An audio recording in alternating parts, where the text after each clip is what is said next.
안녕하세요. 이번 강의에서는 원천징수에 대해서 알아보도록 하겠습니다. 회계나 세무를 실무를 하시는 분들이 자주 접하는 주제죠.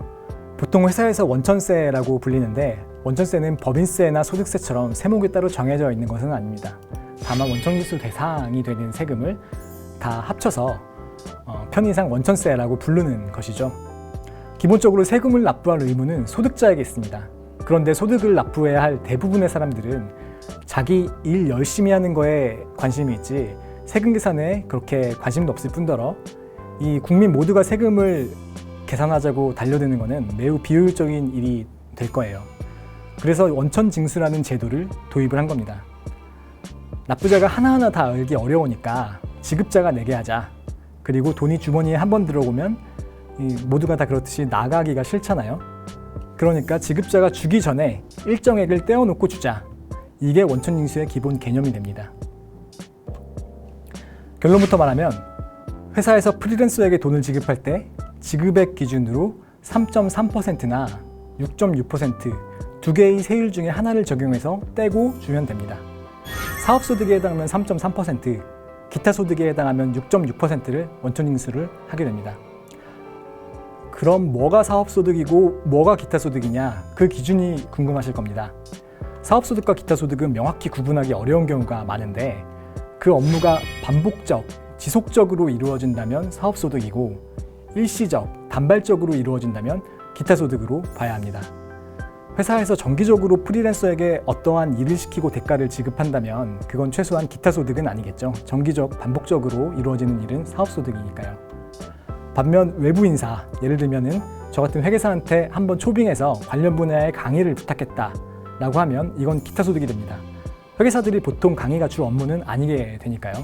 사업소득과 기타소득의 구분은 사실 애매한 경우도 많아서 세금이 크거나 중요한 금액일 경우에는 조세 소송에서 다루는 경우도 많습니다. 하지만 일반적인 회사 실무에서는 말씀드린 기준으로 구분하시면 되겠습니다. 또 기타소득은 소득금액 기준으로 5만 원 이하의 경우 비과세한다는 얘기를 여러 분야 자료를 찾다 보면 보실 수가 있는데요. 여기선 또 소득금액이 뭔지 알아야겠죠. 이 용어는 여러 세법의 분야에서 사용이 되니까 한번 개념을 알아두시면 나중에도 사용하실 일이 많을 겁니다. 소득금액과 함께 알아야 될 용어가 수익금액인데요. 둘 다 번 돈이긴 한데 세법에서 사용하는 의미는 조금 다릅니다. 결론부터 말씀드리면 되게 간단한데 수익금액은 매출액 개념이에요. 비용이 안 빠져 있다는 거죠.